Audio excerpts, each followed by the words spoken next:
Em um mundo governado pelo silêncio, pelo medo e pelo poder invisível, surgiu uma figura capaz de transformar o narcotráfico em uma máquina aérea em escala industrial. Um homem que não precisava ser visto para impor respeito. Um nome que virou lenda antes mesmo de desaparecer. Amado Carrillo Fuentes, conhecido como o Senhor dos Céus. Enquanto seus inimigos guerreavam nas ruas, ele conquistava os ares. Esta é a ascensão e queda do estrategista que redefiniu o crime organizado desde as alturas e cujo fim, até hoje, permanece envolto em sombras. Amado Carrillo Fuentes nasceu em 17 de dezembro de 1956, em Huamuchilito, uma pequena comunidade no estado de Sinaloa, México. Cresceu em um ambiente rural empobrecido, mas também marcado por uma tradição clandestina profundamente enraizada: o cultivo de drogas e sua distribuição ilegal. Sinaloa, berço de alguns dos criminosos mais notórios do país, já era naquela época um terreno fértil para as futuras gerações do narcotráfico. Foi nesse contexto que Amado moldou seu caráter, sua visão e seu destino. A família Carrillo não era alheia a esse mundo. Seu tio materno, Ernesto Fonseca Carrillo, conhecido como Dom Neto, foi um dos fundadores do lendário Cartel de Guadalajara. Sua figura, ao lado de outros pioneiros como Rafael Caro Quintero e Miguel Ángel Félix Gallardo, lançou as bases do narcotráfico moderno no México. Desde jovem, Amado teve acesso direto a esse conhecimento privilegiado. Embora tenha tentado seguir um caminho tradicional, cursando engenharia civil, abandonou a faculdade antes de se formar.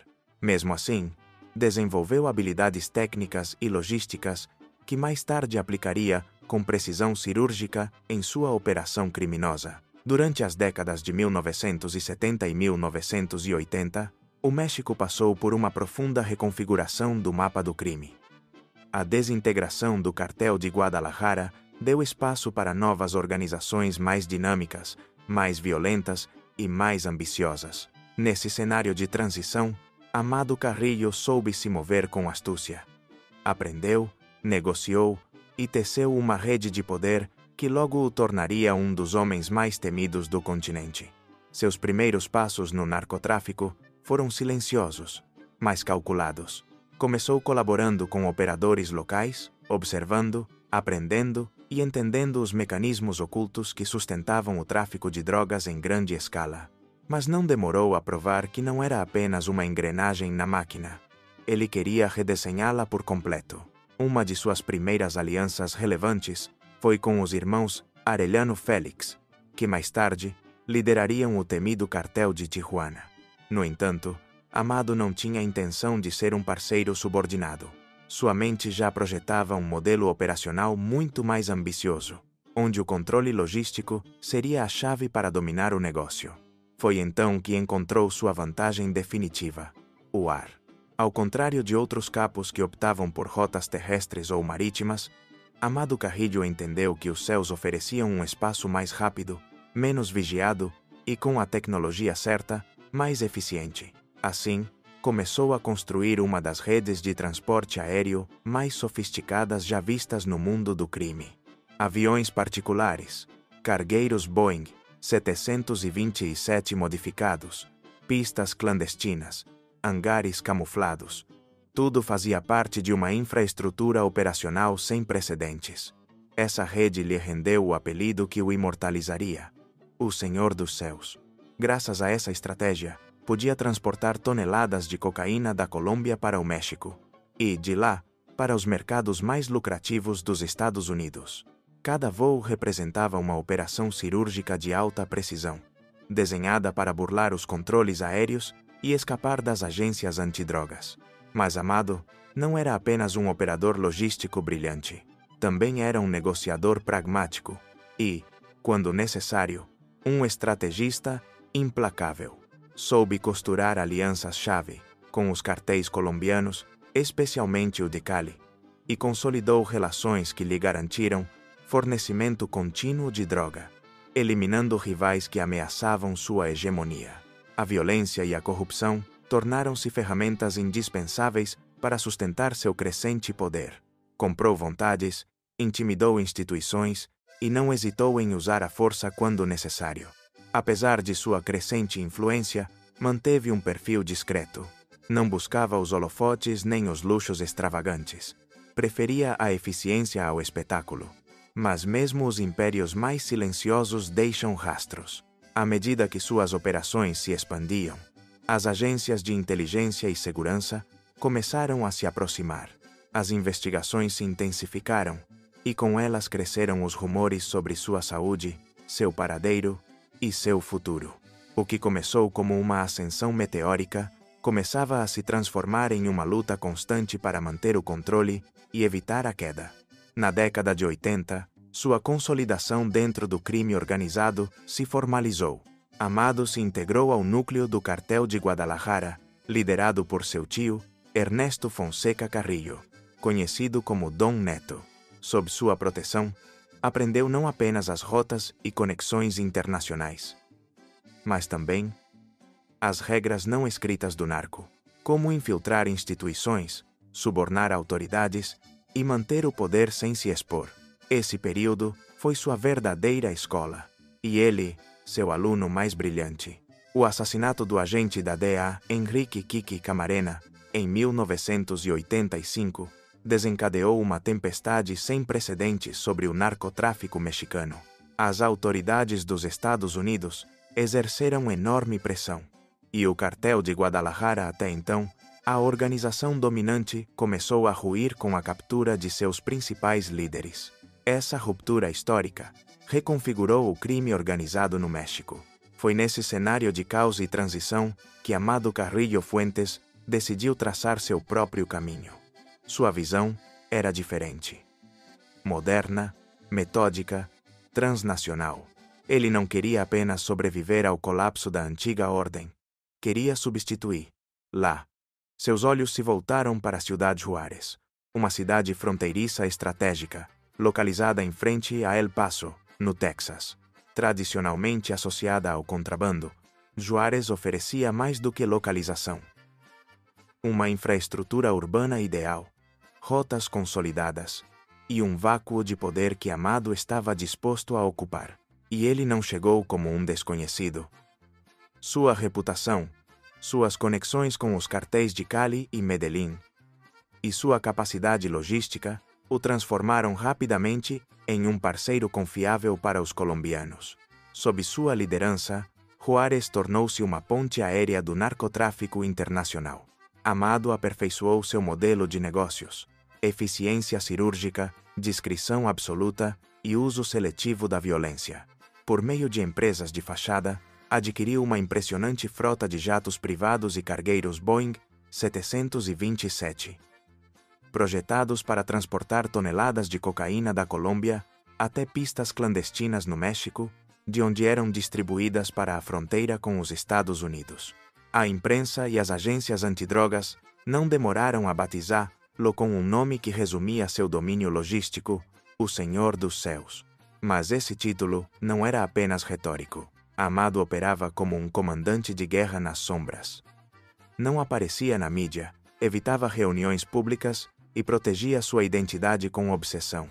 Seu círculo de confiança era extremamente restrito, e qualquer traição era punida com a morte. A disciplina dentro de sua organização era rígida. Não havia espaço para erros. Durante a década de 1990, seu poder cresceu vertiginosamente.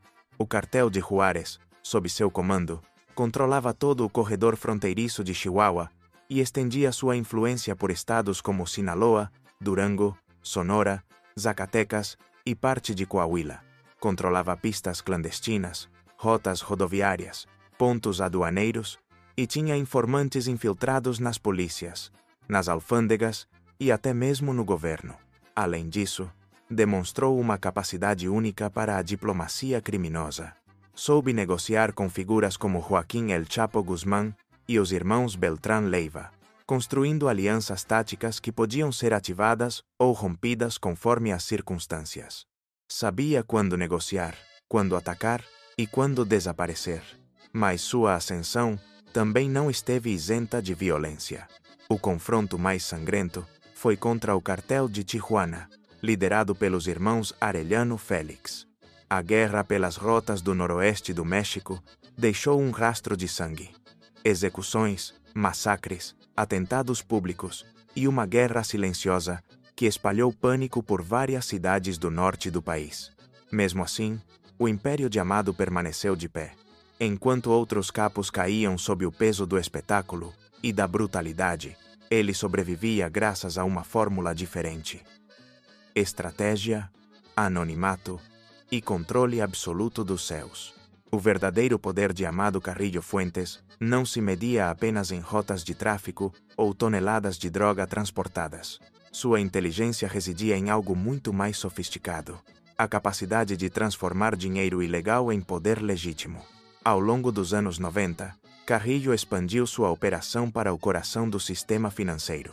Investiu silenciosamente em imóveis, construtoras, hotéis de luxo, empreendimentos imobiliários, bancos e empresas de fachada.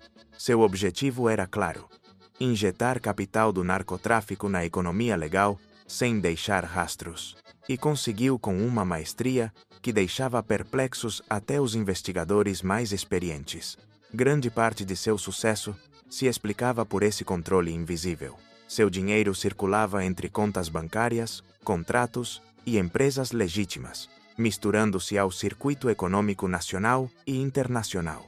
Assim construiu um império camuflado, onde seu nome não aparecia, mas sua sombra estava em toda parte. Sua figura adquiriu uma aura de intocável.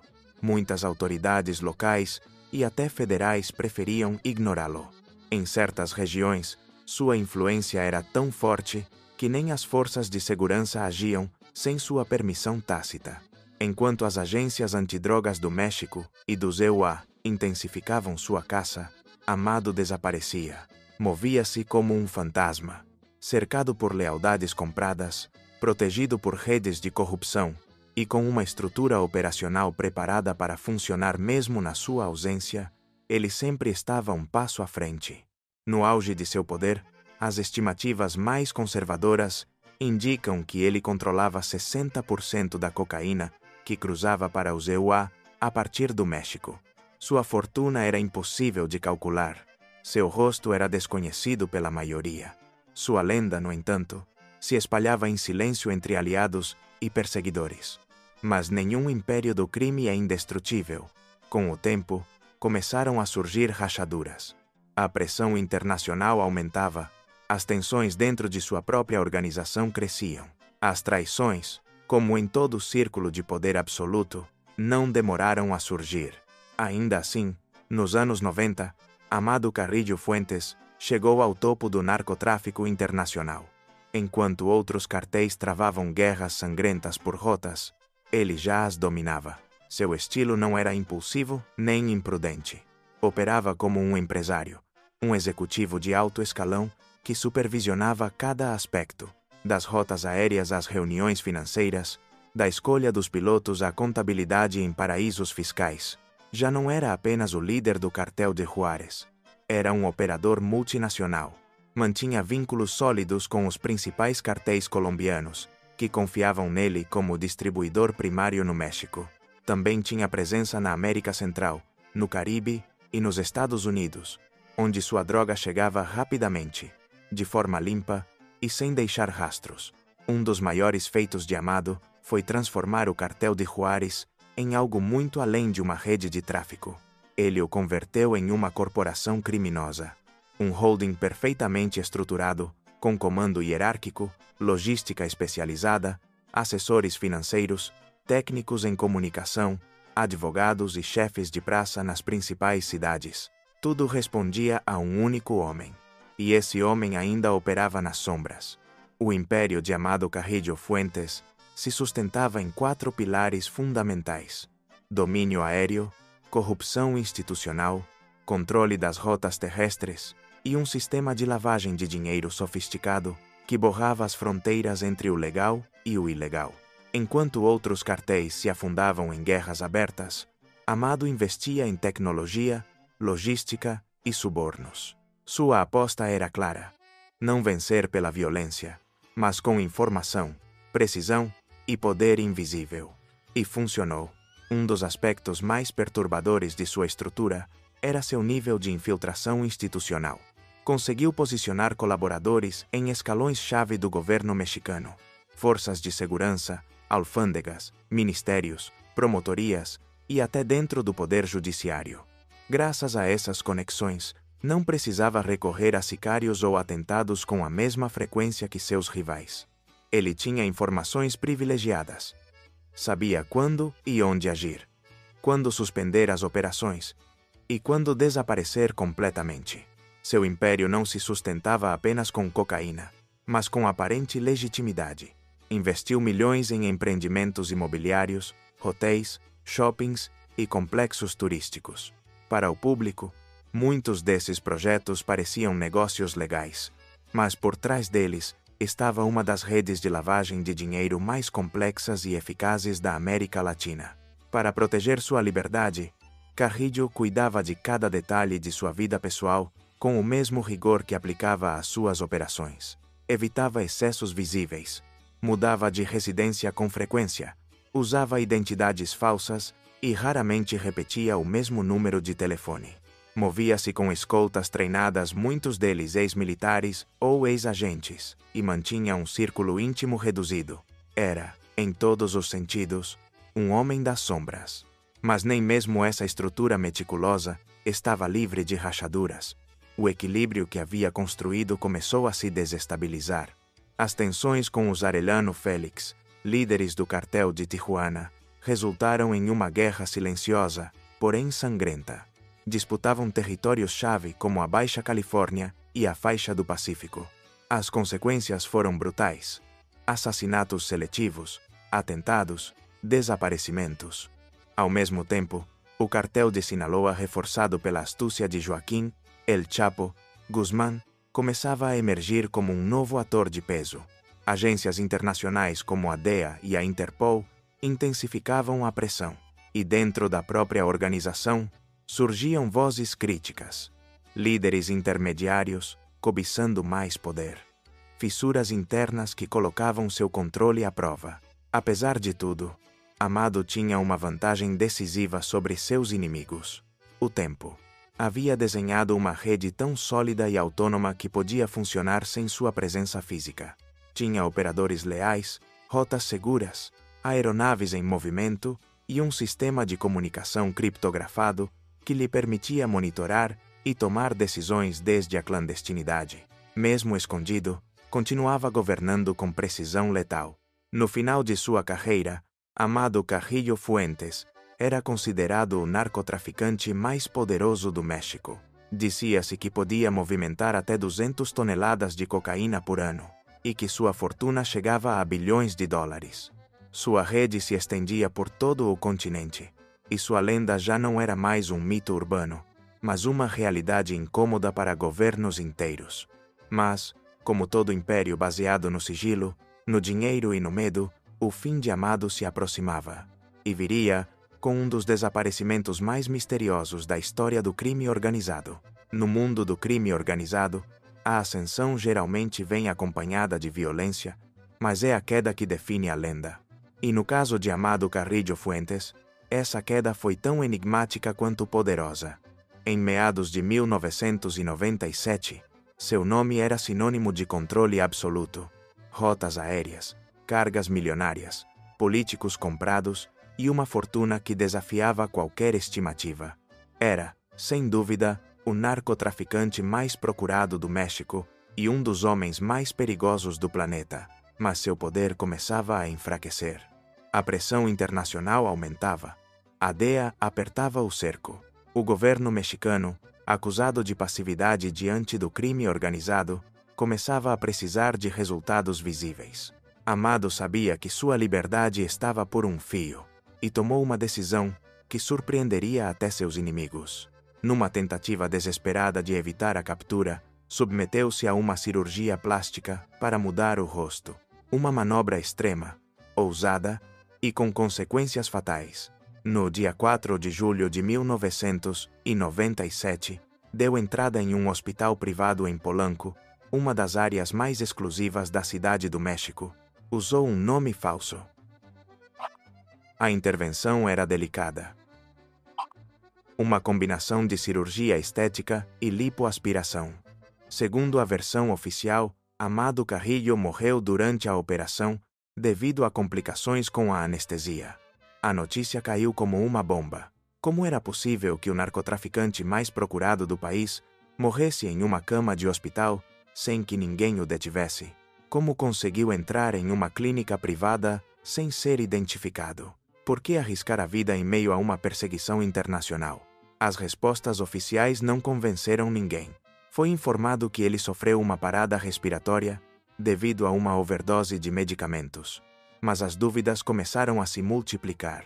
Até mesmo dentro das próprias instituições de segurança, havia ceticismo. Alguns agentes acreditavam que ele havia simulado sua morte, com a cumplicidade de médicos, militares e altos funcionários do governo. Poucos dias depois, a história tomou um rumo ainda mais sombrio. Os 2 médicos que realizaram a cirurgia foram encontrados mortos e brutalmente torturados. Seus corpos apareceram dentro de tambores cheios de cimento, abandonados em uma estrada no estado de Guerrero. Uma mensagem clara: o silêncio era obrigatório. Esse crime chocou até os mais céticos. Que poder estava por trás dessas mortes? Que segredo precisava ser mantido em silêncio? A autópsia do corpo atribuído a Amado Carrillo foi realizada rapidamente, sob fortes medidas de segurança. Sua identidade foi validada e o enterro imediato foi ordenado em Sinaloa. Mas o funeral foi fechado, silencioso e cercado de mistério. Testemunhas afirmaram que o cadáver tinha um rosto completamente diferente. Outros garantiram que nem mesmo os familiares mais próximos tinham certeza sobre sua identidade. O caixão foi lacrado. A cerimônia, breve. O segredo, intacto. Amado Carrillo Fuentes, o homem que dominou os céus do narcotráfico, havia desaparecido do mapa. Mas o que veio depois não foi paz, mas sim uma tempestade de perguntas. A versão oficial foi categórica. Amado Carrillo Fuentes havia morrido. A DEA apoiou os relatórios do governo mexicano, afirmando que sua morte provocou uma reorganização imediata nas estruturas do crime organizado do país. Mas fora dos comunicados oficiais, o ceticismo só aumentava. Alguns diziam que o local de seu enterro foi alterado dias depois, que o corpo nunca foi mostrado a ninguém e que o sepultamento ocorreu sob estrito sigilo, com um nível de hermetismo que só alimentou as suspeitas. Para muitos agentes aposentados, jornalistas investigativos e até membros do próprio submundo, a história era outra. Amado não havia morrido. Ele havia desaparecido. Dizia-se que ele pagou milhões de dólares para simular sua morte e fugir, talvez para Cuba, Argentina ou até mesmo para a Rússia. A cirurgia não teria sido um acidente, mas parte de uma estratégia perfeitamente calculada para apagar sua identidade e encerrar seu capítulo público. As provas circunstanciais reforçavam a teoria. Não houve grandes apreensões após sua suposta morte. Nenhuma prisão relevante foi feita entre seus principais operadores, e sua estrutura criminosa continuou operando com uma inquietante normalidade durante anos. Até mesmo alguns testemunhos protegidos, antigos aliados e operadores do cartel de Juárez declararam mais tarde que Amado estava vivo, operando nas sombras sob outra identidade e protegido por uma rede de contatos de alto nível. Seja qual for a verdade, seu desaparecimento marcou o fim de uma era e o começo de uma fase mais fragmentada, mais caótica e muito mais violenta. A liderança do cartel de Juárez ficou vaga. A estabilidade de ferro que Amado manteve por anos, graças a hierarquias claras e códigos de lealdade rigorosos, começou a ruir. A pergunta era inevitável: quem herdaria o império? O primeiro nome a surgir foi o de seu irmão mais novo, Vicente Carrillo Fuentes, apelidado de El Viceroy. Homem reservado, calculista e por anos braço direito de Amado, Vicente assumiu o controle com a intenção de preservar o legado. Mas o trono que ele herdava já não era o mesmo. Vicente não impunha o mesmo respeito imediato que seu irmão, e sua chegada ao poder foi vista por muitos como uma oportunidade para subir de posição, acertar contas ou disputar territórios. O que antes era um império coeso, logo se transformou em um campo de batalha interno, onde a lealdade deixou de ser um valor absoluto e passou a ser mais uma peça no jogo das ambições. Após a suposta morte de Amado Carrillo Fuentes, seu irmão mais novo, Vicente Carrillo Fuentes, herdou um império que por fora parecia intacto, mas que por dentro já mostrava sinais de decomposição. Um de seus primeiros desafios foi conter Los Muertos, uma facção interna do cartel de Juárez, conhecida por sua violência descontrolada e por operar fora da cadeia de comando. Ao mesmo tempo, Vicente teve que enfrentar a ambição de operadores regionais, especialmente em Ciudad Juárez, que, após anos a serviço de Amado, acreditavam que havia chegado sua vez de tomar o controle de praças estratégicas. Mas os problemas não vinham apenas de dentro. Do lado de fora, os inimigos espreitavam. A queda de Amado foi vista pelos cartéis rivais como uma oportunidade única para enfraquecer o cartel de Juárez. O cartel de Sinaloa, liderado por Joaquim El Chapo Guzmán, que vinha crescendo de forma discreta e astuta, começou a se expandir agressivamente. Também os Arellano Félix, do cartel de Tijuana, tentaram conquistar espaço no noroeste do país. A resposta foi imediata e sangrenta. Execuções seletivas, emboscadas, sequestros de operadores-chave, traições internas. As ruas de Ciudad Juárez se tornaram o cenário de uma guerra silenciosa que logo se transformou em confronto aberto. À medida que a violência aumentava, o poder político que o cartel de Juárez construiu ao longo dos anos também começou a ruir. Funcionários que antes protegiam a organização começaram a se distanciar. Alguns foram presos, outros silenciados. O fluxo de informações privilegiadas essencial para manter a operação foi drasticamente reduzido. Paralelamente, as agências do ZEUA intensificaram sua atuação nas operações antidrogas dentro do México. A DEA, o FBI e outras instituições passaram a colaborar mais diretamente com as autoridades mexicanas, pressionando por prisões de alto escalão e desmantelamento de redes financeiras. Vicente tentou manter o legado do irmão utilizando táticas de terror, alianças temporárias e reestruturações estratégicas no norte do país. Mas o prestígio do cartel de Juárez já não era o mesmo. A falta de uma liderança visionária, o caos interno e o avanço brutal do cartel de Sinaloa provocaram um colapso progressivo. O que antes foi o centro nervoso do narcotráfico continental tornou-se um campo de guerra urbano. Entre 2008 e 2012, Ciudad Juárez foi considerada a cidade mais perigosa do mundo. As balas substituíram a ordem. Os corpos apareciam nas ruas. Os desaparecimentos aumentavam. Milhares de pessoas morreram em uma guerra que teve origem na queda do homem que um dia controlou os céus. Em 2014, Vicente Carrillo Fuentes foi capturado por forças federais. Sua prisão foi o último grande golpe a uma organização que já sobrevivia das ruínas do passado. Desde então, o cartel de Juárez foi reduzido a fragmentos dispersos, envolvido em disputas internas, superado por grupos emergentes e sem uma figura capaz de preencher o vazio deixado por seu fundador. O império construído com precisão por o Senhor dos Céus desmoronou sob o peso da traição, da guerra e da ausência de liderança. E embora o cartel ainda exista em menor escala, sua era de ouro foi enterrada com o mito de Amado Carrillo Fuentes. Mas sua história ainda não acabou, porque para muitos, Amado nunca morreu. Desde o anúncio de sua morte, a sombra do mistério cobriu o nome de Amado Carrillo Fuentes. A versão oficial afirmava que ele havia falecido durante uma cirurgia estética em um hospital privado da Cidade do México. Mas algo não batia certo. Muitas perguntas sem resposta, silêncios incômodos e, acima de tudo, uma execução tão limpa, tão perfeitamente cirúrgica, que muitos a viram mais como uma operação de inteligência do que como um acidente médico. Os primeiros a duvidar não foram jornalistas nem curiosos, mas agentes de segurança, analistas do crime e até velhos inimigos do próprio Carrillo.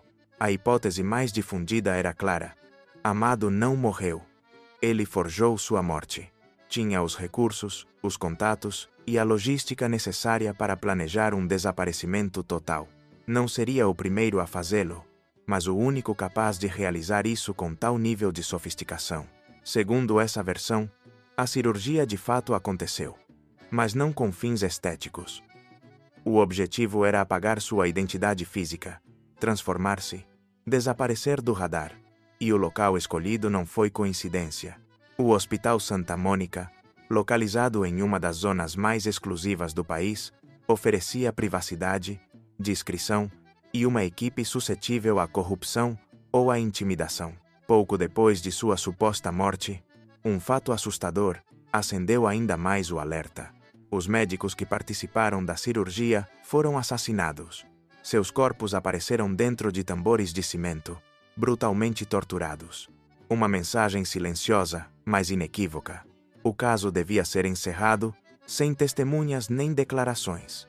Por que silenciar os cirurgiões se tudo havia sido um acidente? Outra teoria sugeria algo ainda mais inquietante. O corpo apresentado não era o de Amado, mas de um sósia. Uma pessoa alterada cirurgicamente para parecer com ele, enterrada com seu nome, enquanto o verdadeiro chefe escapava para algum destino desconhecido. Os detalhes alimentavam a dúvida. Um sepultamento fechado, sem acesso ao público. Contradições nas descrições do cadáver. A recusa em mostrar o rosto.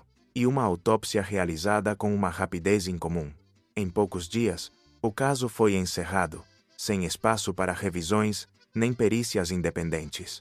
Desde então, o rumor percorreu a América Latina e além.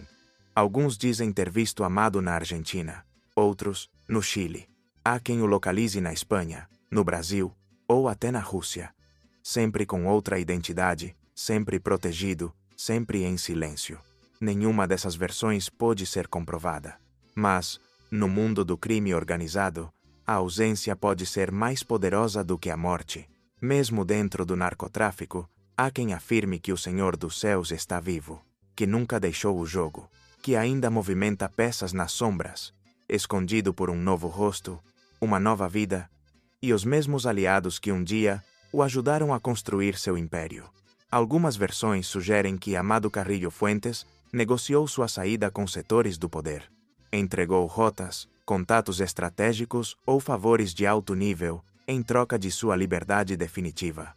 Outros afirmam que ele simplesmente se aposentou e hoje vive em um país sem tratado de extradição, fora do alcance do México ou dos Estados Unidos.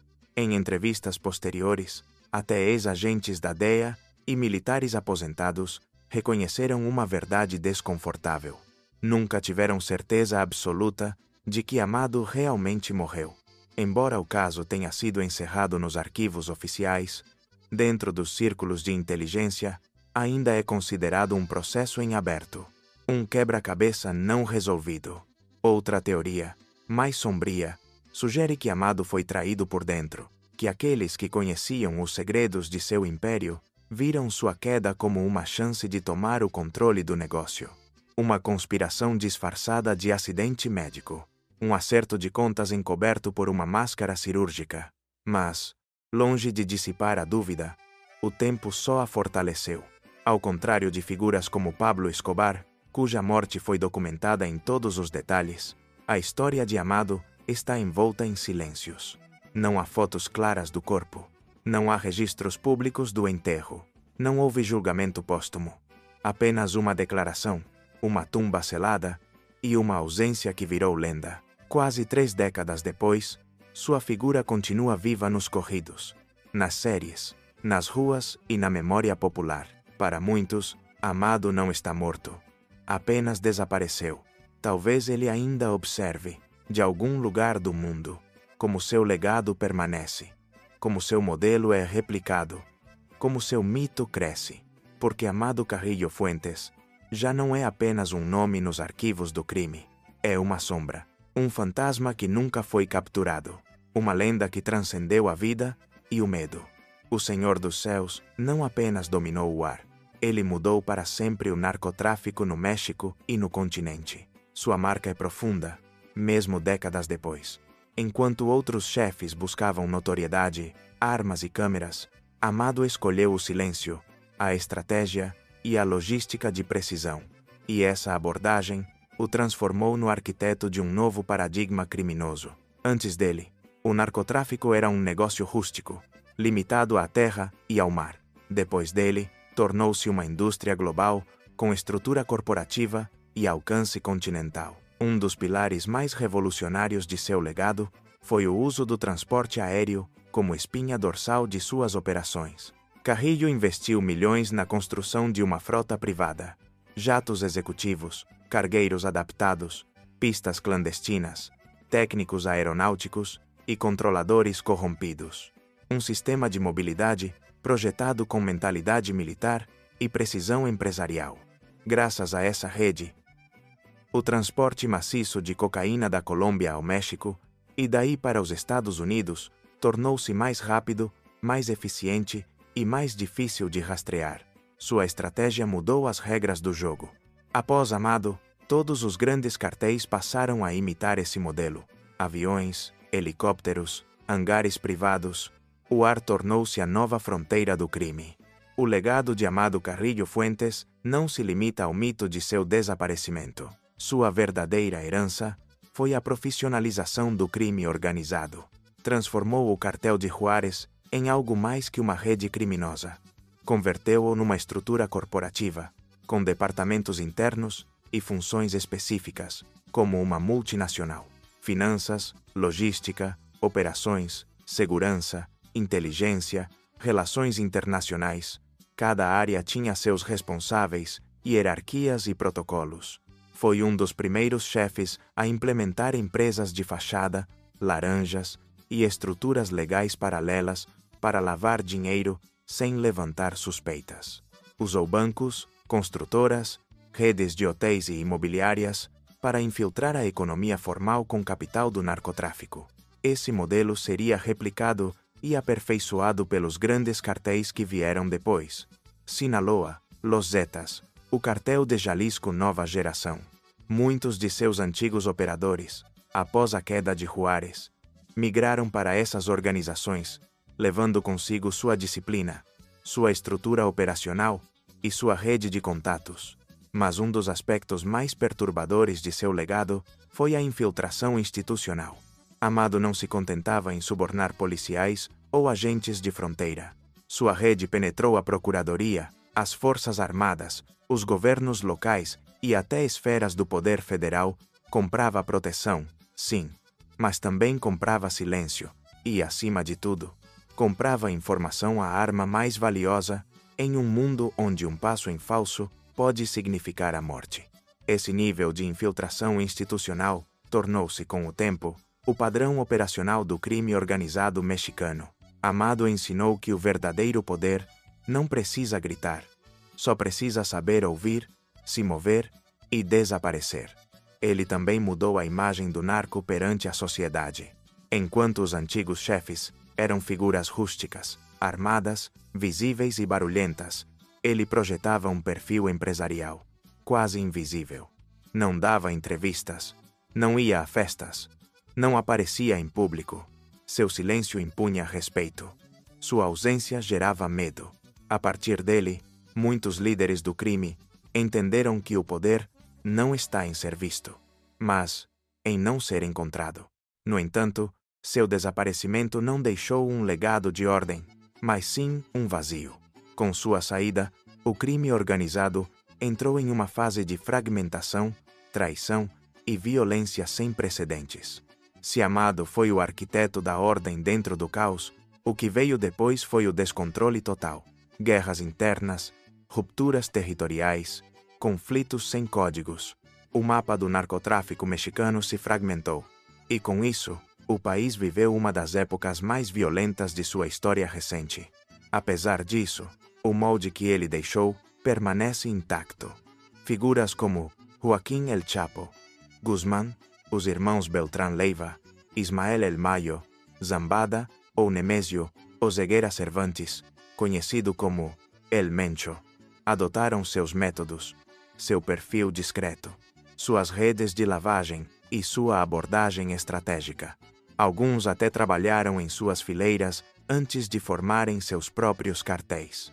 Hoje, sua marca pode ser rastreada na maneira como milhões de dólares circulam por empresas legais, nas rotas aéreas clandestinas que ainda estão ativas, e no estilo reservado que os chefes modernos adotam.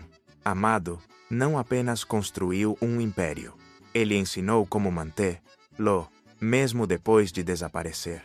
Embora seu corpo nunca tenha sido exibido, sua presença é impossível de ocultar. Cada jato que cruza os céus sem ser detectado, cada torre financiada com dinheiro ilícito, cada estrutura que prioriza a inteligência sobre a violência, carrega sua marca. O fantasma do Senhor dos Céus ainda voa. O poder invisível. Raras vezes na história do narcotráfico, o verdadeiro poder foi tão difícil de ver e tão impossível de deter. Além de sua frota aérea ou do domínio do tráfico internacional, Amado Carrillo Fuentes deixou uma marca profunda e muitas vezes invisível nas estruturas políticas e institucionais do México. Seu maior feito não foi apenas mover toneladas de drogas. Foi fazê-lo sem ser tocado. Enquanto os olhos do Estado olhavam para o outro lado ou trabalhavam diretamente para ele. Durante as décadas de 80 e 90, ele compreendeu algo que mudaria o jogo para sempre. A violência pode impor medo, mas a corrupção impõe obediência. Enquanto outros chefes enfrentavam o Estado com fogo e balas, Amado escolheu outro caminho: o silêncio, o suborno e a infiltração. Foi um dos primeiros grandes chefes do tráfico a aplicar o princípio da prata ou chumbo com diplomacia. Ele não buscava confrontar o governo, mas mover-se dentro dele, manipulá-lo a partir de suas entranhas. Tecelou uma rede de proteção que abrangia políticos locais, chefes de polícia, juízes, promotores, militares, governadores, até mesmo funcionários do sistema judiciário. Sabia exatamente onde posicionar cada peça, que informação pagar, a quem financiar e a quem eliminar. Nos estados sob sua influência, as alfândegas não revistavam suas cargas. Seus aviões pousavam e decolavam em aeroportos sem alertas. As polícias locais não o perseguiam. Elas o obedeciam. Sua rede de cumplicidade era tão sólida que sua estrutura criminosa operava como uma extensão silenciosa do aparato institucional. Um dos vínculos mais comentados, embora nunca confirmado publicamente, foi com altos funcionários do Partido Revolucionário Institucional, PRI, que governou o México por mais de 7 décadas. Relatórios de inteligência e declarações vazadas sugerem que vários politicos-chave receberam subornos ou favores em troca de permitir que ele operasse sem obstáculos. Também se falava de uma relação estratégica com setores do exército. Dizia-se que altos comandantes militares recebiam pagamentos mensais, propriedades, carros de luxo ou até viagens ao exterior, tudo financiado pelo cartel. Em troca, garantiam proteção e informações sobre operações da DEA.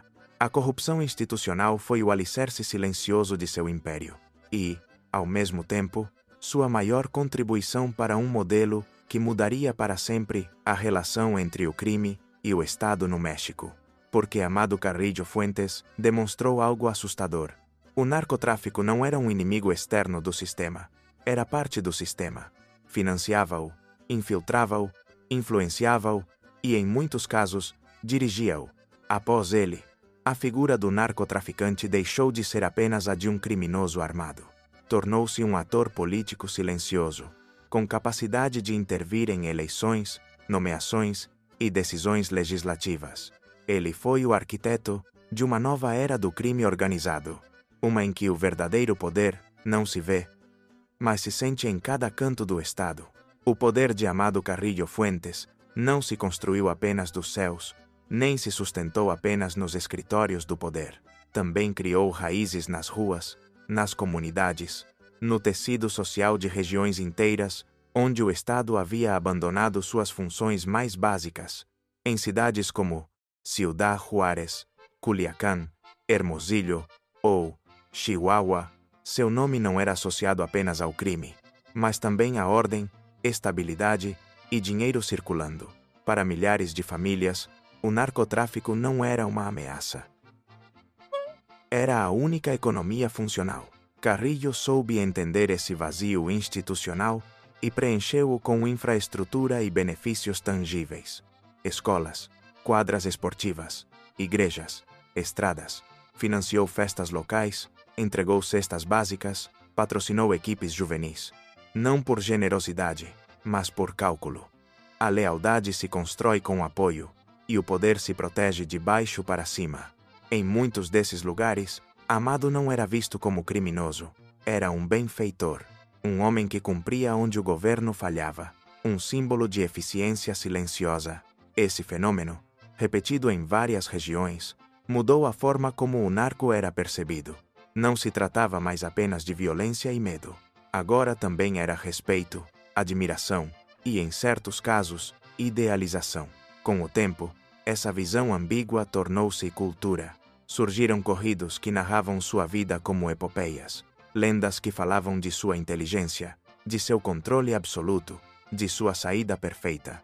Gerações inteiras cresceram venerando sua figura, não por sua brutalidade, mas por sua capacidade de agir nas sombras, com mente fria e mão firme.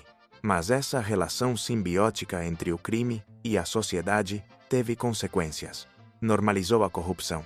Em muitas regiões do país, tornou-se aceitável e até esperado que o dinheiro resolvesse tudo. Uma licença, uma obra, uma promoção, uma impunidade. O poder já não estava nos palácios municipais, mas nas casas silenciosas dos chefes criminosos. Ali se decidiam rotas, orçamentos, alianças e destinos. Amado não inventou esse sistema. Ele o aperfeiçoou, transformou-o em estrutura e o exportou. Seu modelo lançou as bases de uma nova relação entre o narcotráfico e o Estado, onde os limites foram apagados e o crime deixou de ser uma ameaça externa para se tornar parte funcional do sistema. E o mais inquietante é que seu legado não morreu com ele. Ele se replicou. Foi absorvido por novas gerações de chefes do crime que entenderam que a violência é útil, mas o verdadeiro poder se impõe com dinheiro, acordos e controle desde as sombras. Durante sua vida, Amado Carrillo Fuentes foi o capo que ninguém via chegar, nem conseguia alcançar. Mas após seu desaparecimento, ele se tornou algo mais poderoso que um chefe do narcotráfico. Um mito. Uma figura cultural. Uma lenda viva. Sua história tinha todos os ingredientes do herói sombrio: ambição, inteligência, traição, desaparecimento e um final tão perfeito que parecia escrito para a ficção. Ao contrário de outros capos midiáticos como Pablo Escobar ou El Chapo Guzmán, Amado evitava o espetáculo. Seu estilo reservado, quase empresarial, sua obsessão pelo anonimato e sua aparente morte sem sangue o tornaram um personagem ideal para ser contado, interpretado, reinventado, e assim aconteceu. O narco que desapareceu sem deixar vestígios. O estrategista que ninguém conseguiu capturar. O fantasma que, segundo alguns, ainda move peças desde as sombras. Um dos primeiros espaços onde seu nome começou a ressoar fortemente foi na música popular do norte do México. Os corridos, transformados em crônicas cantadas do poder criminal, foram os primeiros a narrar sua história com tom de respeito e, em alguns casos, admiração. Títulos como El Señor de los Cielos, Amado Carrillo, Vive ou El Dueño del Aire celebravam sua ascensão, sua habilidade de transportar toneladas de droga por via aérea e seu talento para permanecer intocável.